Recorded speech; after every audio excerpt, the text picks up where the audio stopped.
Zoom in when I don't feel good. So I have our chalice lighting words, and welcome to this all volunteer training of how do I do all the things. To begin, our chalice lighting words are by Pat Urabi-Lechty. The chalice we light today is a symbol of our faith. It binds us together as one people, a reminder that our strength is in our shared hope for the world, and that our common work is the creation of beloved community among ourselves and in the world.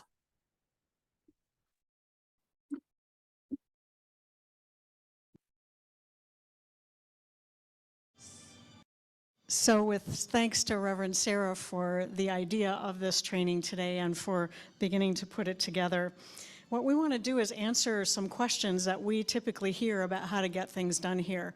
And there's 18 questions that we gathered. And so we're going to fly through those today, and if there's others that you have or others that we should dive into more deeply, we can certainly do that and would appreciate the feedback for that. So first of all, we're going to talk about just the overall ministry structure at OUUC and where what you do or what you might like to do fits in and who to talk to.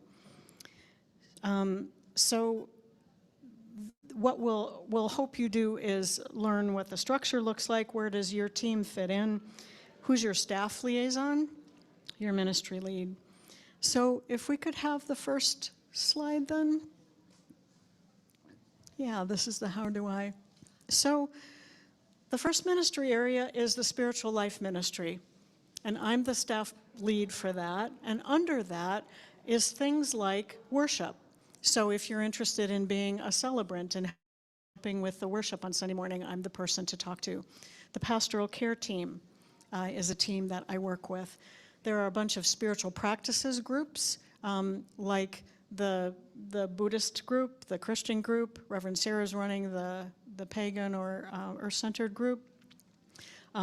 We share responsibility for the covenant groups and some of those kinds of things.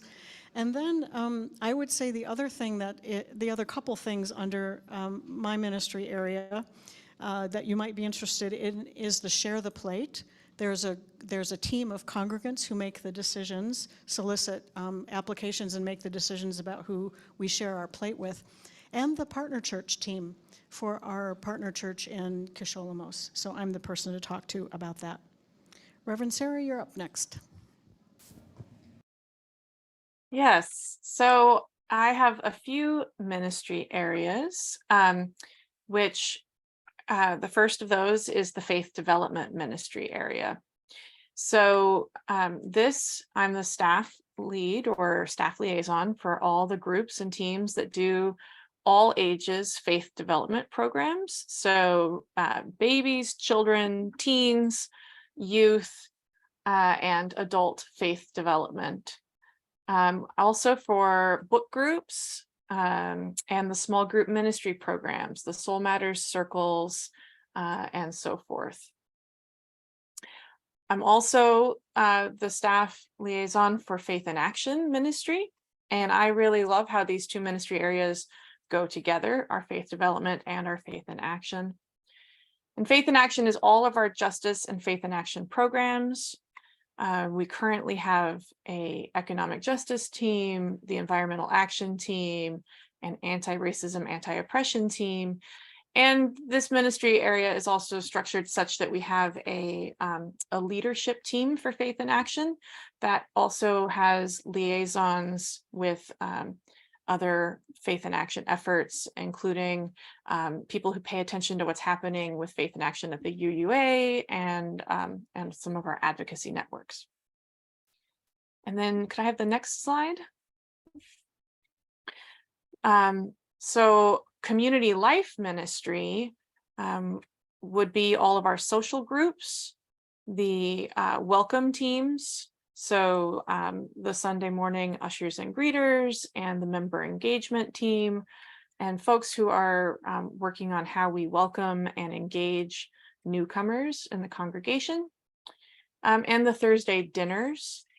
But it also includes special community events like the annual picnic, or really anyone who's looking to do a big party. So here's my party people and my social people would all be under community life ministry. And then since I'm on this slide, I'll just keep going with resource ministry is our staff lead. Our staff liaison is the administrator, Darlene Sarkala. And as we have heard, Darlene is retiring this year, so there will be change coming here to this ministry area. And this is the buildings and grounds, the kitchen, and other resource functions like that would fit into this ministry area. And then I'll give it back to Reverend Mary. So let me just put a plug in. OUUC is hiring. We're beginning the process of finding the people who will assume responsibility for the things that Darlene does right now. And right now we're looking for a part-time business manager. It's a tight job market out there. We're most likely to fill this position by word of mouth. So it's on the website, and I'm updating that position to be a half-time position with benefits. So please share that information, and anybody who might be interested, send them our way. It's going to take 2 people to do what Darlene does right now. So the executive functions, you'll see down at the bottom there, head of staff, that would be me. So I worry about things like positions and making sure that we have the staff that we need. So under the executive functions, there's finance, stewardship, all of the fundraising efforts. And the financial and stewardship and fundraising such is, I'm the staff lead for that, and it is the board that is ultimately responsible for the fiscal status of the congregation. And so we often talk about that in terms of a kind of a big picture or a global perspective that the board holds and making sure things get done. And then much of the operational stuff lies with me and the staff and the congregational teams that support that. And then the committees of the board has the possibility of creating committees. There is a legacy giving committee. You're going to hear more about that. Reverend Eric, you are doing a workshop on that coming up on November 5th, right? Do you want to say something about that? Not really. Okay. Not really like legacy giving workshop, but the workshop is going to be on end of life, letting the people who are left behind, to give them all the good words and all the passwords to our devices to make sure that because we love them dearly, that they'll have an easier time. Thank you, Eric. And the legacy giving, you know, we've recently had an extraordinary example of that. And you'll see the little sign over there above the thermostat for the George Lanning Memorial heat pumps.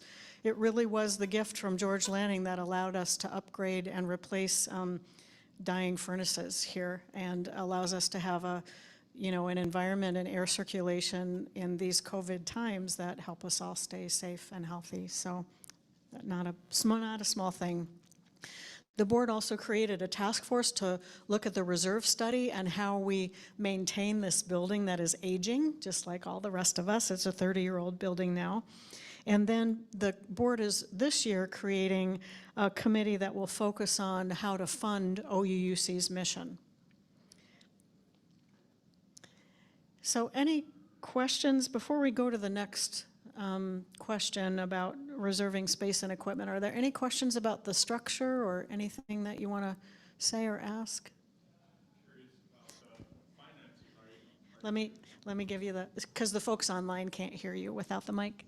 I'm curious about the finances. You said about fundraising. How are finances doing? Good and good. I mean, there's a lot of congregations coming through COVID who are cutting staff and not doing well at all. This congregation has reserves, and we've used those reserves to balance the budget for pretty much every year that I've been here, because it's been COVID, and we can't keep doing that. So we're doing good right now, and the stewardship drive that will kick off in February has a big gap to make up this year. And so you're going to hear about, yeah, we got to step forward and not continue to use reserves because that can't last forever.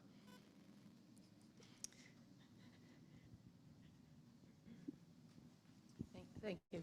I don't remember which minister mentioned it, but doing research, it said that this congregation fulfills like 98% of the pledges, which is pretty good compared to a lot of places. So keep on giving. Yes, this congregation does have an amazing history of pledge fulfillment. When I arrived, it was 99%. With COVID, it's gone down to about 97%, because it's economically been really hard for a number of people in COVID. And so if you come to a congregational meeting and pay attention to numbers in the stewardship drive, you'll see that we just make an assumption of, I think this year we assumed a 97% pledge fulfillment of pledges, just because things happen in life, right? And folks are generous, and there are times when we just can't meet the obligations that we've made, even though we want to, and we want to honor that as well. Any other questions about the organization? Anything online? Nope, okay. Back to you, Reverend Sarah. Great. So as Reverend Mary said in today's service, this is shared ministry. And that means that it's not just on staff to organize and get things done. So here we go into the practical how-tos. And the first one is, how do I reserve space and equipment? So the preference would be, the number one best way to do this is there is a form on the OUUC website where you can reserve a room for your group or activity and the equipment that you might need. We do have 2 portable TV AV carts, and those are reservable on that form as well. So it's not just, do I have the room that I need for my activity, but also if you think you're going to use the TV cart, you need to reserve that also. If you can't find the form, or if that's for another reason inaccessible, the backup is to contact the administrator directly about how what space you need and what equipment you need. And when you're planning things, take a minute to check the OUUC calendar, which is on the website. It's up to date. Don't assume that there will necessarily be space available. We are getting busy again. It's actually becoming full on some time slots. So check the calendar and then put in that request for space. And back to you, Reverend Mary. Thank you. So then you have your event and you're getting space, and you say, well, how should I leave the space after I've used it? And the best answer is leave it the way you found it or better. So that might mean putting tables and chairs away, and when you're having your event, Marie or Darlene can help you with where the extra chairs and tables and such are, so that you have what you need. We want everybody to have what they need, and it might mean putting them away again. Cleaning the kitchen, sweeping the floor, all those kinds of things. There's a janitor's closet that's open all the time that has all those cleaning supplies in it. So just, it's like when you hike anywhere, you pack it in, you pack it out, same thing here.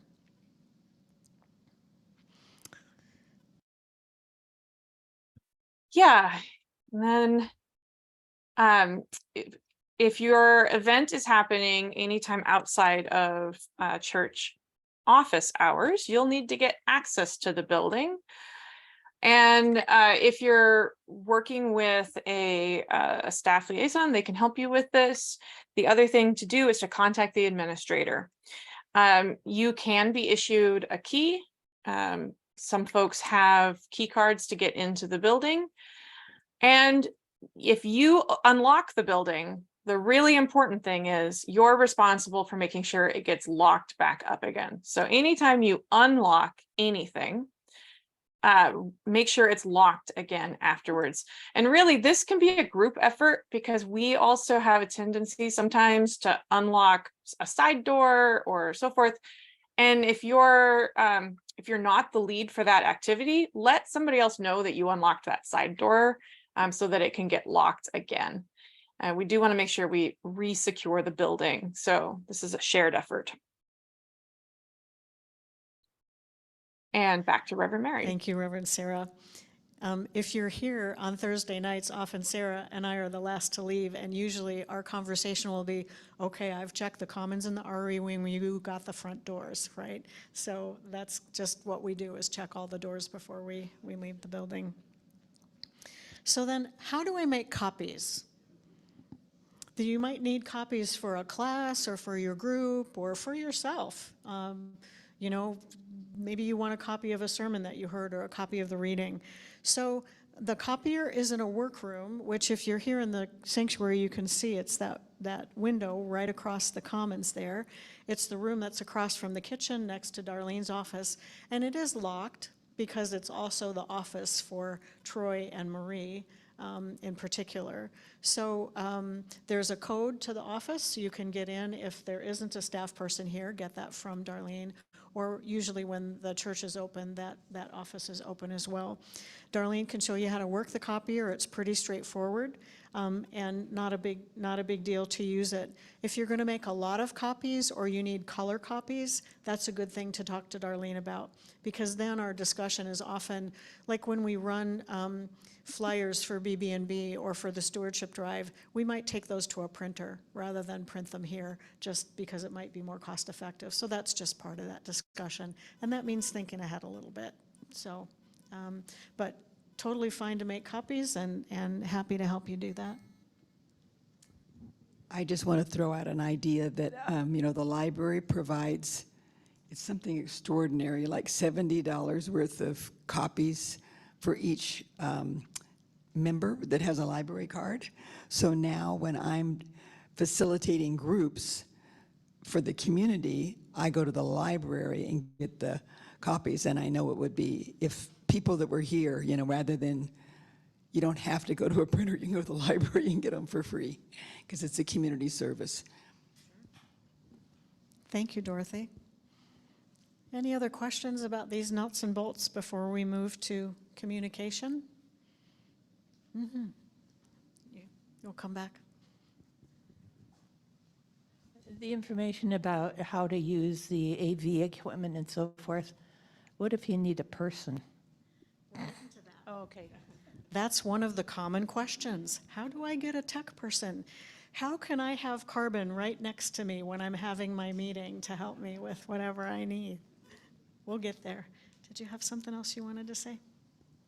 I wanted to ask what the limitations are as far as outside groups meeting here.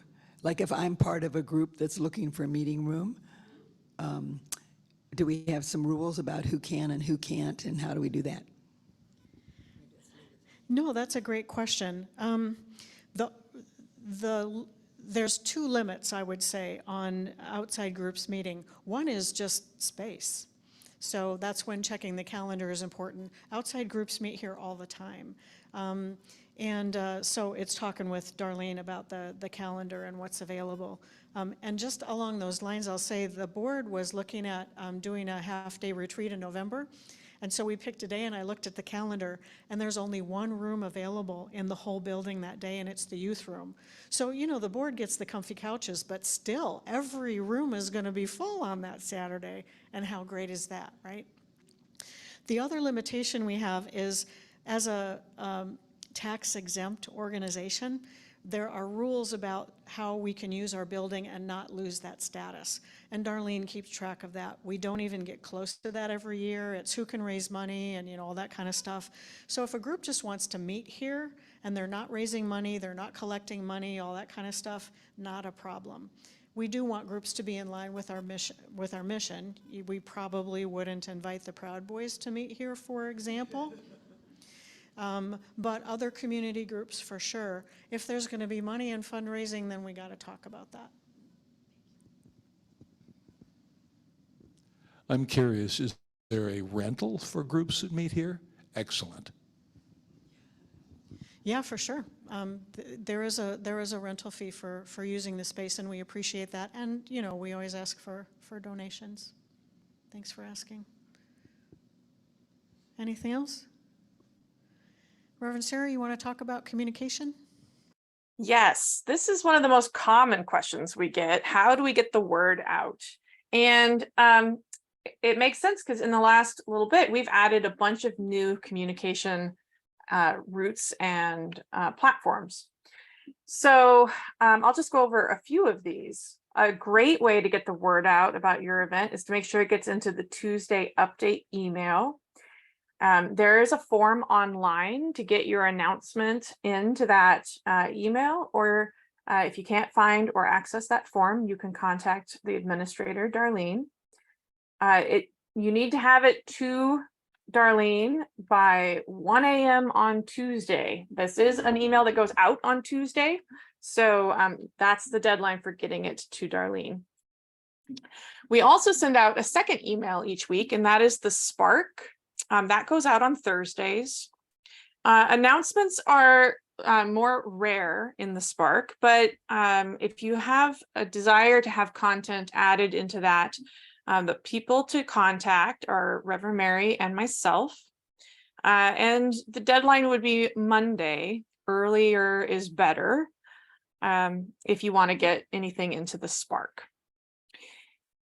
We also occasionally have a few Sunday service announcements that the celebrant reads. And the person to talk to for that is Reverend Mary. It needs to be to Reverend Mary by the Thursday before. And this is a request. It is not a guarantee because space is limited and content has to be carefully curated for worship. Same thing for being placed in the Sunday bulletin, the order of service. It's not guaranteed that there will be space, but you can send it to Teresa at our communications coordinator the Thursday before the worship service, same as for the announcements. And then I do some verbal announcements at the Thursday dinners, but those are also fairly rare. But if there's something that you want me to remind people of who come to dinner, you can get that to me before Thursday as a request that I make a verbal announcement. Then I'm going to pass it back to Reverend Mary to start with website. Thank you, Reverend Sarah. So on the website, there's a couple different places that we put things. You can find the Tuesday update and the Spark every week posted on the website under communications. And so everything is there. There's also on the front page, some things will show up, blogs that get posted. So for example, the celebrations of life that we've done, they show up there. The posting for the job position that we're looking to hire for, that's posted there. The other thing that we have is it's called sliders. It's those things that change at the top of the website they go by. We'll sometimes do a slider. There's a slider for BB&B, the book sale right now. There's a slider every week for the Sunday service, those kinds of things. So if you're interested in having your event on the website somewhere, then the people to talk to are me, Darlene, and Teresa right now. And that will likely change as we talk about Darlene's position and what that looks like. So, so stay tuned, changes there. And then you may have seen in the weekly update and the Thursday Spark, the tiny little news show. Reverend Sarah is the star of that show and does a video about what's going on for the week. And so if you would like something in that, please get that to Reverend Sarah by Sunday. Earlier is always better. And then social media. We have a Facebook account for OUUC and an Instagram account. If you'd like things posted there, that is Teresa Madsen, Darlene, or Reverend Sarah. And then if there are things that you want to post at OUUC in the building here, there's a bulletin board for community announcements that's in the back of the building right across from my office. things go there, check with Darlene first before you put them up, please. And then if you want things posted in the Commons, please check with Reverend Sara or with Darlene. There's not a lot of space there, and we want to be judicious about how we use that. The other thing that I'll do before I turn it over to Reverend Sara again is there are some interfaith groups that we're connected to and some other publicity. So I'm part of an Olympia clergy group. And so if there are things to go out where clergy are needed or wanted, we can put things out on, I can put things out on that listserv. That comes to me. There's the Justice Washington newsletter for justice events, and some of the things that we've offered have been in there. That can also go through me or Reverend Sara. And then there's the Pacific Western Region newsletter. And if you're not signed up for that, we're part of the Pacific Western Region of the Unitarian Universalist Association. They do a monthly newsletter, and there's all kinds of stuff in there about what churches are doing. Job postings are in there. There's classes that are available online. There's a really rich offering. The other thing that they're doing is a lot of affinity groups. So there are groups for young adults in the Pacific Western region, for people of color in the Pacific Western region.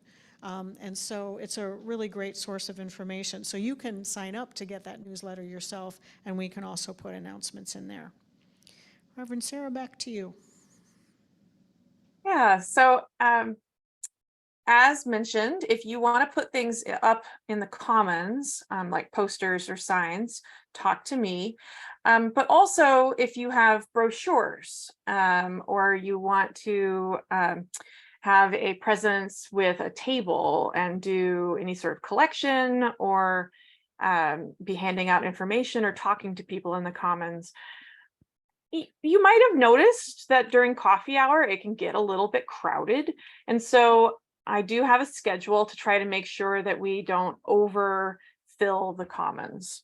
So those are all great ways to get the word out, but do check with me so that you're on the schedule.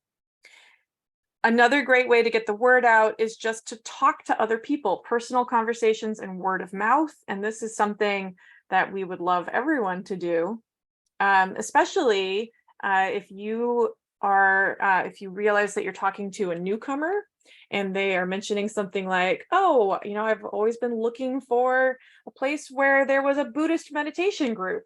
And you could say, oh, well, we have one. Let me tell you about it.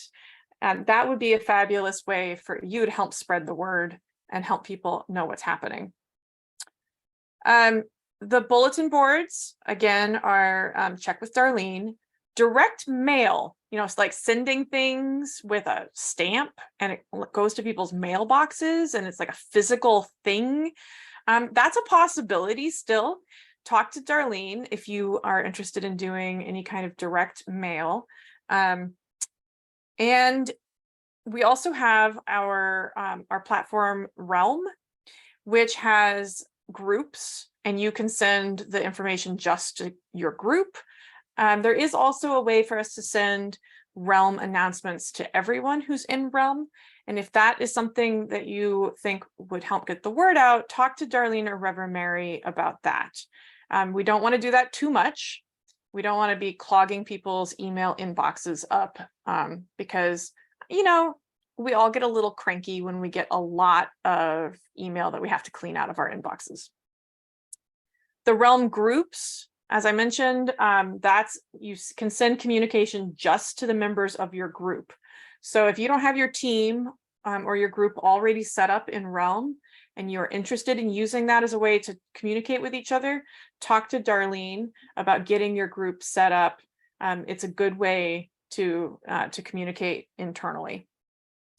And then finally, we can do slides of announcements, which could be in the Commons or in the Sunday service. That is something to talk to Reverend Mary or Teresa about. And again, it's just as space is available for slides. And that's the how to get the word out. And the presence in the Commons. Yes, make sure that you talk to me for that. So back to Reverend Mary and supplies. How do I get supplies? Well, it depends on what you need. So the first question is, what do you need? If it's office supplies, copies, that kind of stuff, Darlene has a magic closet off of her office where lots of things are stored, and it might be something that we have on site. If it's something that needs to be purchased, you should talk to your ministry lead, your staff liaison, whoever that is. Most of us have church credit cards, so there's things that we can purchase directly. I think, Reverend Sarah, you're going to talk about getting reimbursed and stuff, or one of us is later. Yeah, spending money, we'll talk about that in a bit. So just figure out what it is that you think you need. Talk to Darlene or talk to see if we have it. The other person who has a lot of stuff is Reverend Sarah. In the religious education program, there's art supplies and all that kind of stuff. So if we don't have it, we can certainly help you get it. So storage? Yes. So the other side of supplies is that we have to store them all somewhere. So here's a common question that I get, which is, can I leave this here? Or is there a place where this could be stored on site? And the short answer is maybe. It's very much space dependent. And we want to make sure that we know what is being stored so that nobody thinks that it's lost and found, or that it's been abandoned and gets rid of it. So pretty please, absolutely don't stash things somewhere in the building without telling anyone else that you stashed them here. And if you're looking for storage, talk to a staff person, in particular Marie or me, for a lot of the closet storage. And then we'll see. There's also, limited storage in the shed and in the basement, but it's limited. So do check and make sure that that it will work to store things there. And then I have the next one as well. How do I get childcare? So childcare can be provided for any OUUC event, and we really see this as important for making our events and teams and programs accessible for parents.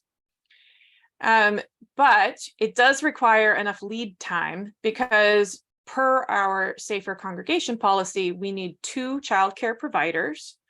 And if the childcare providers are youth, we need a responsible adult on site who is supervising them. So you need to make the request for childcare with as much notice as possible. And that request should come to me, or if I'm not available, to Anissa, our RE assistant, Anissa Bint-Lamzani. We will do the best we can to schedule childcare. But if we can't find enough childcare workers, we'll let you know that it was not possible. We don't have a huge childcare budget. So please do, if you know it's not going to be needed, go ahead and cancel with plenty of notice, and feel free to make a donation toward the childcare budget if you're utilizing a lot of childcare.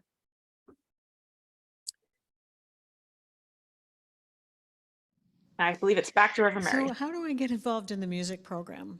Well, the short answer to that is talk to Troy. What I do want to say is the music program isn't just the choir.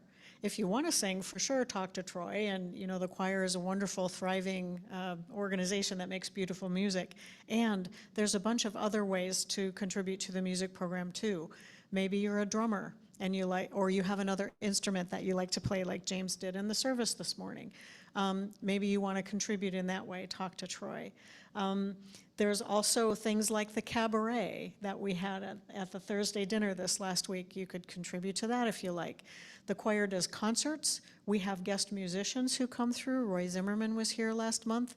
So there's all kinds of stuff around that, working the soundboard, doing the publicity, getting the word out, setting up tables, all of those kinds of things that the music program can help with and does. The other thing that I'll mention is Troy will be the first to say that administrative stuff is not his strong suit. And one of the administrative functions that's new in this new world is we have a music license so that we can stream music on Sunday morning. So we purchase a music license every year, and a part of having that music license is Troy has to enter in a spreadsheet for the music company all of the music that we use every Sunday, the hymns that we sing and the things that the choir sings, so that the artists will get royalties. That's a justice effort, right? We want artists to get their royalties, and that means that we have that piece to do. So if helping with that data entry is something that you're interested in doing, I am pretty sure Troy would appreciate some help with that.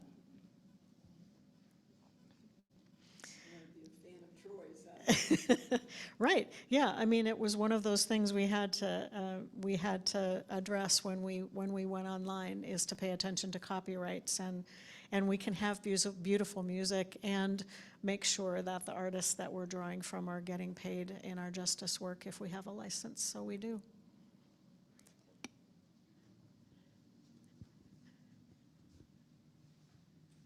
Old timer with the floor.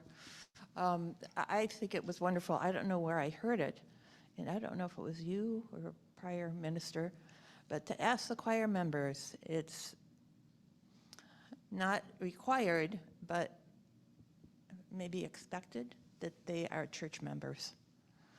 And because for a while, you know, Troy is wonderful, known in the community, and say, oh, he has a choir, you want to sing? You know, so it was a good feeling for me, a longtime member, that choir members are church members. And if I might, Margaret, that's great that choir members are church members. I reframe that a little bit as we ask the choir members to pledge to the congregation, whether they're members or not. Because in every other choir in the community, you have to pay to be in the choir. And we don't charge a fee for folks. We want to welcome everybody who wants to sing. And Troy is on staff here, just like all of us, and that's how he makes his living, is in part by directing the choir here. So we do, as a part of our annual pledge drive, ask the choir members to pledge, whether they're members or not. So, shall we talk about volunteers?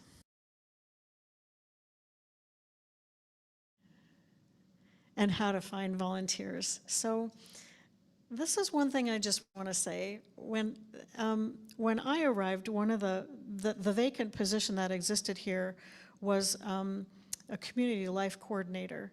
And what I learned is that that staff person, who was quarter time, was responsible for recruiting volunteers. And this is how it was described to me. The staff person's name was Bonnie. Bonnie would sidle up to you, and she would be your friend, and before you knew it, you were volunteering to run the auction.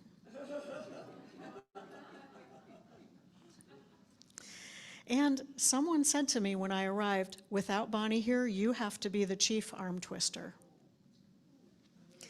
So I just want to lift up those stories as an indication of the culture of volunteering here. If the only way to get volunteers is to trick them into it and twist their arms, who wants to volunteer? So I would really love for us to shift that culture into, how can we invite you to share your gifts with our community? Because there's a lot of gifts to share here. And what we say when we make that invitation is, we think what we're doing here is worth it. We think it's worth our time and our treasure and our talent, and would you like to join us? James, you want to add to that? I rather like the concept of seducing volunteers by letting them know they'll be paid off in satisfaction and shared joy. And that shared ministry thing too. So, Reverend Sarah, would you like to talk about some practical ways to get volunteers? Yes, I would love to. Yeah, so this is another one of the really common questions that I get. How do I get volunteers? I need help. And a lot of our teams do really need volunteers. There's a few practical things. It really helps to have a clear job description that you can share with people. So if your team or your project has a nebulous need for help, that's a lot harder to fill than if you have a concrete ask with clear cut, how long is this going to last? What is the commitment of time? And what are the skills needed? And then what's the payoff, as James just said? What are you going to get from this volunteer role? Is this a chance to share your talents? Is this a chance to get to know new people? Is this a chance to work in the outdoors, create more beauty? What is this? And then there's two really important ways to put that ask out there. And one is like the just announcement to everybody. Put the announcement in the email blast, make the announcement as wide as possible for the audience that you're looking for. But be aware that most people don't respond to blanket announcement calls. The reason to do it is that it gets awareness started and that it prevents us from only inviting our friends. So for newcomers, those announcements are really helpful. They have an idea of what is happening here at OUC. So that's the reason to make the big announcement. And you never know, you might find somebody who, you just never would have thought of otherwise who sees that announcement. But then direct asks, word of mouth direct asks are the most effective way. And people will often respond to being invited to join another in doing something. So don't wait until all the people who know how to change the light bulbs are gone before you put out an announcement about light bulbs. Instead, have the people who are currently changing light bulbs invite others to join them. And obviously, light bulbs in this case is just an example. Whatever it is that you're doing, if there are some people currently doing it, have those people invite others to join them. Also, be aware that there are generational shifts and culture shifts in how people volunteer. So a lot of studies have been done that say that for Gen X and younger, long-term, be on a committee that meets monthly and you're on it forever is a less appealing ask than here is a project, the limit of time is this long, and you'll be done when the project is done. So it's possible that your group has operated like a committee that meets once a month forever and ever. And it's possible that it doesn't have to be that way to still get the work done. So are there ways that you can invite people to come in for a short-term project to support the work of this team? Are there ways that people could be a consultant and join when there's a particular need for their expertise or perspective? What are other ways that the work could be done? And if there don't need to be a lot of meetings, make it clear that people can volunteer without attending a lot of meetings. There are people who just don't love meetings, and there are people who do love meetings, but make it clear on your ask. That'll help too. So those are some of the practicals. Now, what if you are doing the reverse and you are a person who wants to volunteer, which I think there's a next slide, which looks just like the other, because yeah, raise your hand. If you're looking for a way to share your gifts and talents and time, but you aren't finding the right spot, a wonderful thing to do is to talk to other people. I'm always happy to chat with you about what's going on and about how that might match the need with the gift. So that's a conversation that I'd be happy to have. The other thing is that teams that have been long running often don't continuously run the announcement that they're open to new members, but most of them are. So just because they're not actively advertising for you doesn't mean that Buildings and Grounds wouldn't love to have new people join, or the Economic Justice team wouldn't love to have new people join. If there's a current team that you're interested in, don't be afraid to ask about it. most all are open to new members.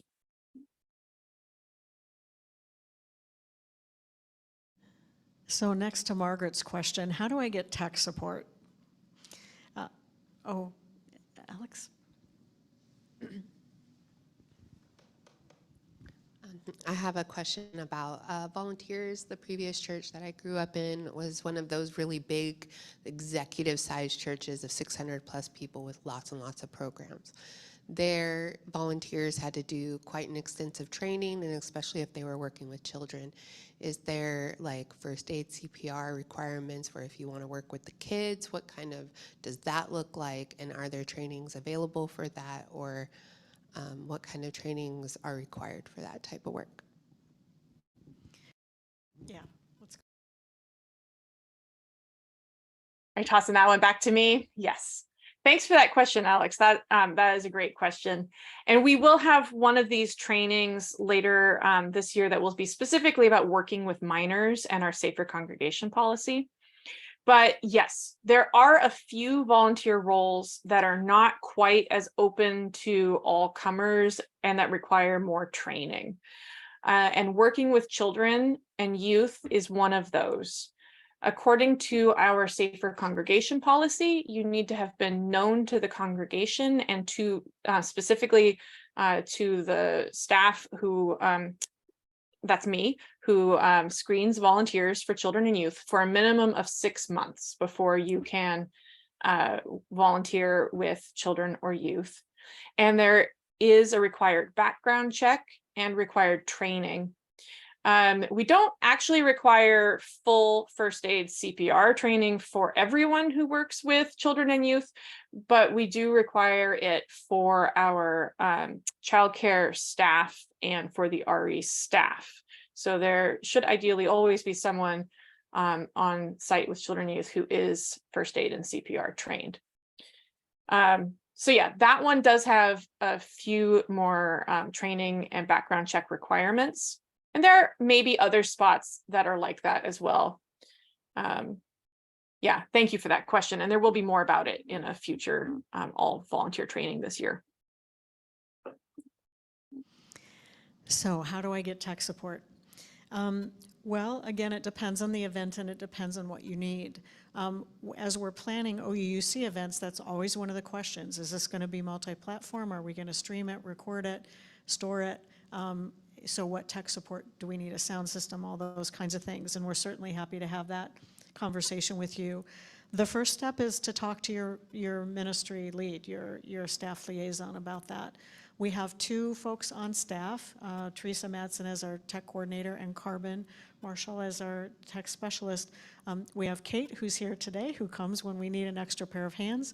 And there are a number of volunteers who are back on the soundboard and help with this as well. It's another opportunity for volunteering if you like the tech stuff.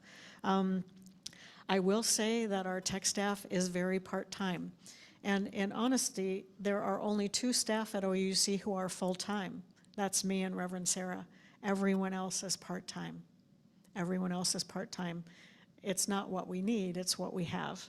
So we try to be really careful and judicious and make wise use of the tech staff.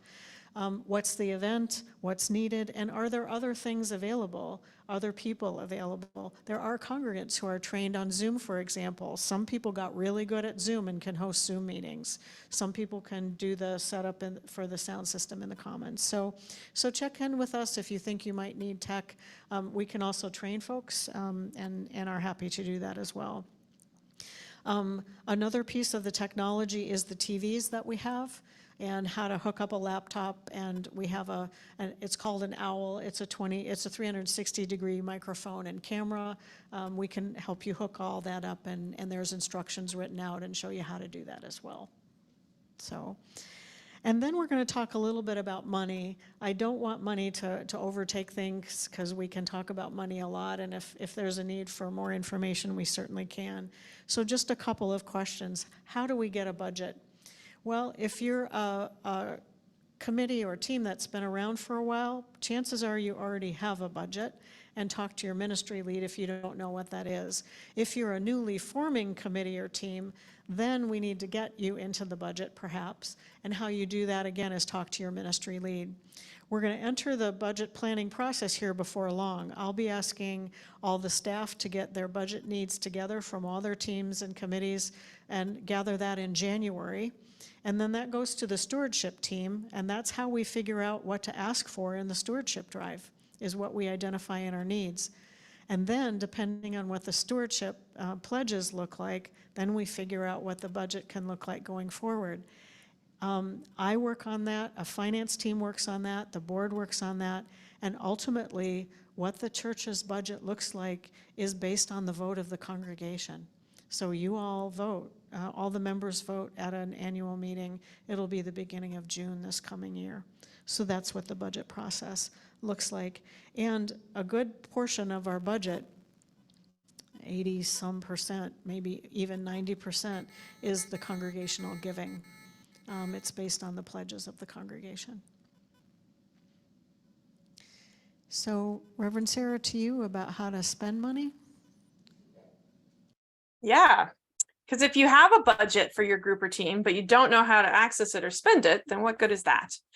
So if you are in the budget and you want to utilize that money, you have a few choices. You first of all need to make sure that the intended purchase and expenditure is planned for as part of the budget. So again, if you're not sure whether ordering more name tags fits into the budget, or whether buying food for an event fits into the budget, check with your staff liaison or the person who is the responsible administrator of that budget. And then the actual spending. So as Reverend Mary mentioned, most of the staff have credit cards. And so if there's something to be ordered or purchased by credit card, talk to your staff liaison and have them order it using the credit card. If you're purchasing out of pocket, which usually happens with smaller expenditures or food or a supply run, keep your receipt. And there are some reimbursement forms. There's one on the website, and there's also paper forms that are kept in the workroom next to the copy machine. So you attach your receipt to the reimbursement request, and you need the signature or approval of the person who administers that budget that you are making the request for reimbursement from. And then it takes a little bit of time. So if it's going to be a hardship for you to be out of pocket for a little while before a reimbursement, again, talk to your staff liaison. We don't want anybody to experience any hardship based on going through this process. And back to you, Reverend Mary. So this is the last question. So what if you want to do a fundraiser? So again, talk to your ministry lead. There have been fundraisers here in the past. The Buildings and Grounds folks did a plant sale in order to raise money for various things. And right now the community dinners on Thursday, there's a cookbook for sale out on the table that has the recipes that Reverend Sarah has gathered. So certainly is a doable thing. You do need to talk to your staff liaison, your ministry lead, for what's needed. Is there another way to get that? What do we want to do? And then there will be a request that will need to go to the board, because the board is the party that's responsible for the calendar of fundraising. And what we don't want is competing fundraising, right?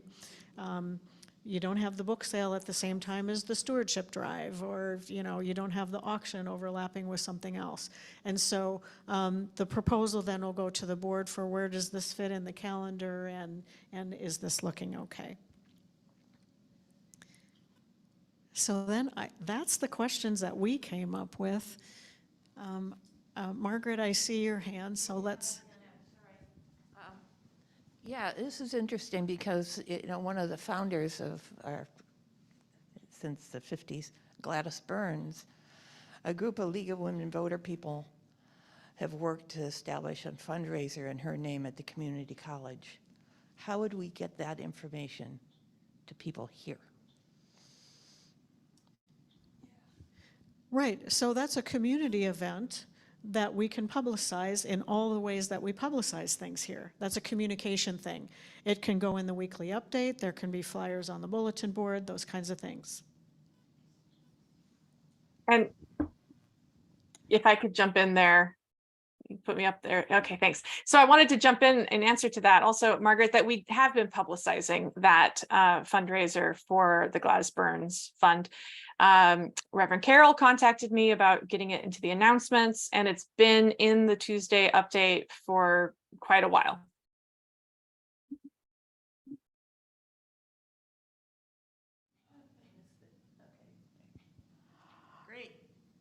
So you guys have presented a lot of information. I wasn't taking notes, and I'm wondering if you will be able to post this information on the website.